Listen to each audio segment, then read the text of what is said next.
My name is Lawrence Kuznia. I was born in 1935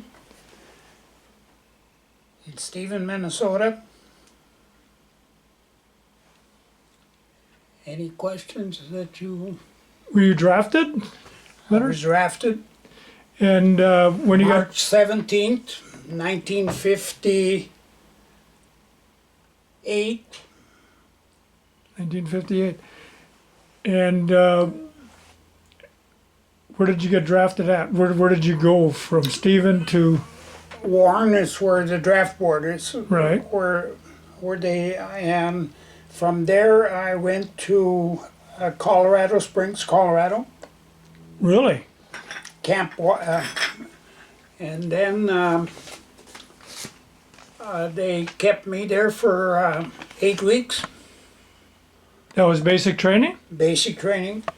Was there anybody that you went with from Stephen or the No, surrounding from area? Argyle. From Argyle? Who'd you go with from Argyle? Paniak, Gordon Paniak. Really? Yeah, Okay. Gordon was my neighbor. you're kidding. Yeah. You lived down the road. West Argyle. West of Argyle, yeah. I'll be damned. Yeah. Yeah, that is something.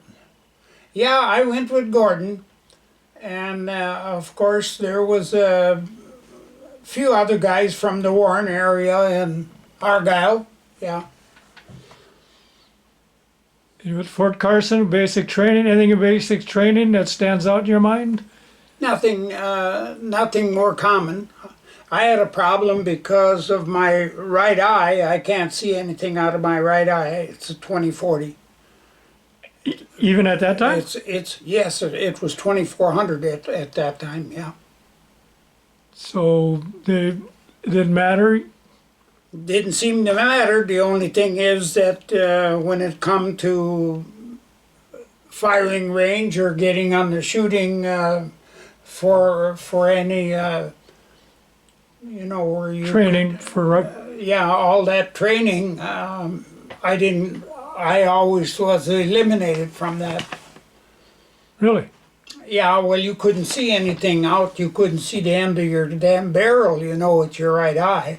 So what was your MOS? Were you infantry then? I was medical. Medical. Okay. Yeah, I was in the medical corps. And they gave me 8 weeks of that training over in Texas.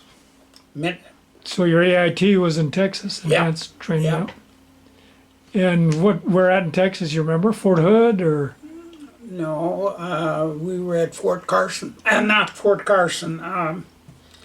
It's just out of Dallas, about 30 miles, near Waco. Okay. And it wasn't Fort Hood. No, I think it was near Mineral Wells, Texas, or whatever. Okay. Was the closest town. What was involved in your training? That's where you're at. Medical training. What was involved in that? Well, I tell you, I took, I think they had 3 different classes. And I passed the first class, and I passed the second class. And then I'll tell you, when they sent us overseas, the first thing that happened, they froze you couldn't get any rank whatsoever for... So when you say going overseas, you went to? I went on the ship over, I went to Washington. And then we went 7,000 miles on the ship To? over to Korea. Oh, you went to Korea. Okay. And that's where I spent 18 months. And where at in Korea? Were you in Seoul or? I was right on the line, on the debarkation line, DMZ? 2 miles from the debarkation line. I've been 4 times at where they signed the armistice. I drove Colonel Krunitsky over there, and then they eventually, we took tests when we got overseas. And I scored so high in the mechanical field that my secondary MOS was then in the mechanical field. And that way I could drive the generals around and shit like that, and that's what I was doing. Okay. Yeah. So you never worked in a motor pool? You were, Yes, I did. I took over from a sergeant. He was leaving.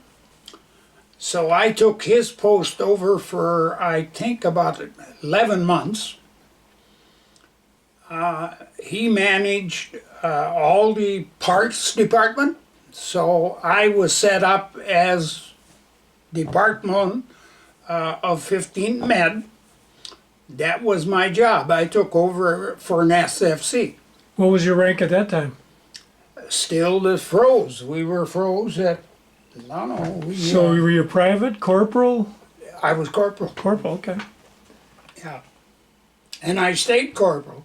You stayed corporal all through your service? Yep, all during the service. Nobody got nothing. I don't give a shit who you were. You didn't get extended. You know, there was nothing. So, was there a reason for freezing rank? I don't know what the reason would be, but it was handed down, I imagine, from the government or the president, you know. Sure. Yeah. So, you were in Korea 18 months. You had a Yep. two-year obligation, correct? Yep. And you were, after 18 months, anything else in Korea you did that stands out? Not really. Like, I just liked that I got to go where they signed armistice. okay. I made quite a few trips there. When you were there, did you get like a rest and relaxation, an R&R at all, or? We did one time, Okay, and where did you go for that? Tokyo, Japan. Okay, Tokyo and Yokohama. and you spent a week there, or Yeah, about a week. Yeah, about a week? Okay, and how long into your? week would have included the traveling. You Sure, know. Yeah. sure. And how long into your? Well, you were in Korea. Did that happen? Was it like halfway through, or? Oh hell, it was. I think we were over halfway through. Okay. Yeah. We were out, you know. There was skirmishes all the time. Something would happen, they'd send you out there. North Koreans would do something. Is that? Yeah. And there'd be some fire. Oh, we had a lot of that problem. Yeah. Stealing, you know, blowing up shit, and you had to clean out the damn thing because they had all these bombs set out, you know. So that was a hell of a thing to go around, you know. It was like booby traps then, or? Oh yeah, booby traps. Yeah. Oh yeah, you damn right. Okay. And they were still active, the suckers, you know. Yeah. Yeah, if you stepped on them, hell, there you go, you know. Yeah, there was a lot of guys lost their lives. They'd go out on a Sunday, you know, and try to walk to the countryside. And they didn't realize that it wasn't all cleared. Because if you got off the main track, what they called the main MSR, your chances were of getting hit with something like that was tremendous. Not good. Yeah. Yeah, it was never cleaned up good enough, you know.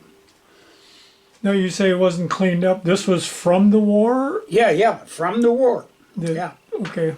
And then they had these little goddamn bunches, you know, that were out on their own trying to destroy whatever we had there. And, you know, this was kind of the skirmishes, what I call skirmishes. And you'd have to go and settle them down, you know. Mm-hmm. And it was hell. I'll tell you what I hated worst about them was to watch the children suffer. God damn, in the cold. No shoes, you know, stuff like that, you know, very little dress. And these were the South Koreans, correct? Yeah. These were South Koreans, yeah. You know, hell, they had it tough. Man, I'll tell you, the poor kids, I said, God damn it, I felt sorry for them. Yeah. But there wasn't much you could do with them, you know. We were there kind of just to keep it under control, you know. And the fighting was over. The big fight was over, so it was just You were see that they peacekeeping. didn't expand, you know. Yeah. You were peacekeeping force. Yeah, yeah, And as they are yet today. yeah. Yeah. Yeah. A lot of years spent in Korea. Yeah, you see, this is what bothers me now, that the president is catching so much hell after all these presidents couldn't get nothing done in all these countries now, that they've got this problem. And it's going to get bigger. It's not hell. You're going to get these people are going to be immigrating, and that's what's going to be happening. And it's hard for the U.S. to say no, but you can only accept so many, and then what are you going to do? Yeah. Somebody's got to have the money to feed them, and you got to have the food to do it. So But I think we're doing a lot of things wrong here in the United States. I think, first of all, I didn't think that giving out the money to whoever, they never earned it, but they were there to accept it. And if they're not helping other people while receiving that, I don't believe in that kind of a program. But it's hard to know what the hell to do. You know, the president's got a hell of a tough job. So, Lawrence, when you came home on ship again? Yep. How many days was it again? Well, it took us 7 days on open water. 7? It just took 7 days? Yeah, one way. Yeah. You know. Yeah. Yeah. And when you're on the ship, people get seasick or? Well, it was hard to watch because everybody else was sick. It was a son of a bitch. That was the toughest job in the goddamn whole 2 years that I put in the service. Watching these guys get sick. Yeah, Jesus, just watching that was terrible. How many guys were on the ship, do you remember? Oh God, 3,600, I think. 3,600. Yeah, And all these guys are coming home at the same time. yeah. Okay. And what port did you come into? Seattle, I think, or not, maybe Portland or Seattle. Okay. Yeah. One of those ports. And was there bands or anything to welcome you home? No, hell no. There was none of that. No. The first thing you got that day off to yourself before you had to fly out. And there was hell raising going on, is what I'm saying. You being back in the States was Yeah, back in the States, yeah. the port town Oh, yeah. knew you were home. They knew we were home. Yeah. And then There was a hell of a lot of beer drank. That's all I can remember. did you fly home then from there? Yes, we flew to. I went over to. I tell you, I got married in the month of October 3rd of '59. So then my wife, I took her with when we went to Mineral Wells, Texas. Okay. So she was home while you were in Korea. Yeah, well, we weren't married. See, you know, I got married on my leave. you Sure. know. Yeah. Yeah. But then when we went back to Mineral Wells, Texas, we were kind of living together with all these other soldiers that were married with their wives and kids, and Did you live on post or off post? yeah, on post. On post, yeah. Yep. When you got home, after you got out of the service, what did you do? Well, I tell you, my old man was waiting, don't worry. He said, first thing you're going to do is get the boys in line. I had 2 brothers, younger brothers. And their names were? Paul and Andrew, Okay. and they made history. They wore out cars, smashed up shit, you know, and the old man couldn't handle them. He didn't want to lose all his help, you know. Mm-hmm. Hell, he was farming 4,600 acres of land. And I brought that up to almost 11,000 acres while I was farming. But farming got damn good and tough, you know. We were paying 23% interest. That was quite a thing, you know. Yeah. And what year was that you started? Started farming. What years did you farm from when to when? Oh, hell, since I was a kid. Yeah. I mean, when you got out of the service. Yeah.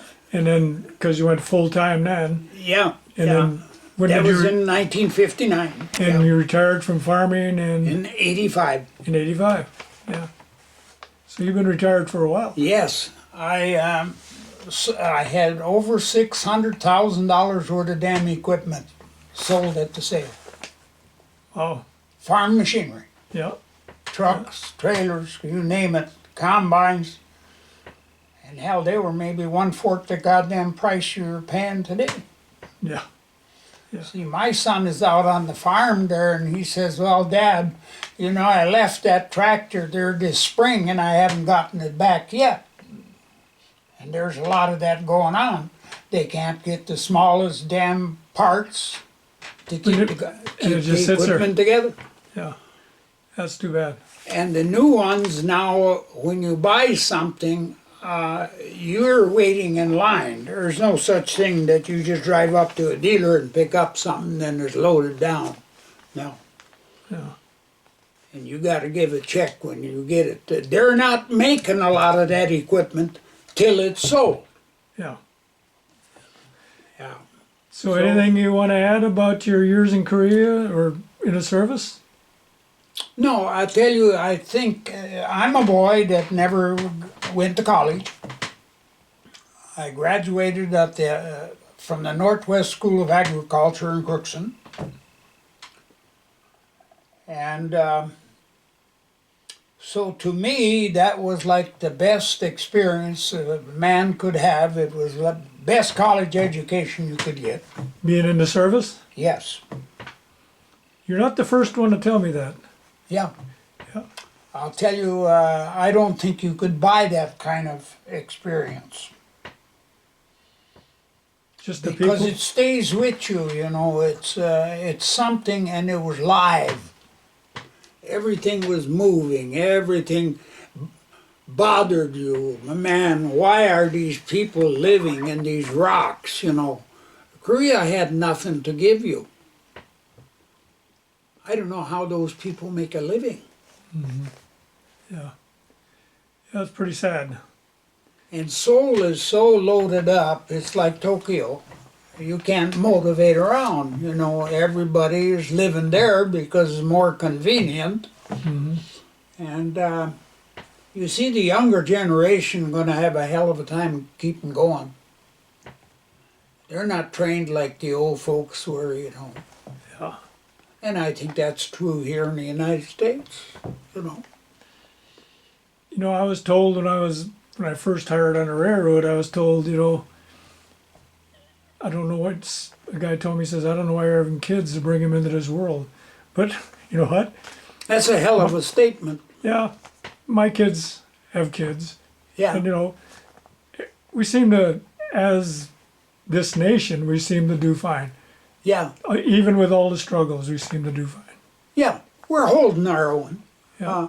I think there might be a lot of mental health problems,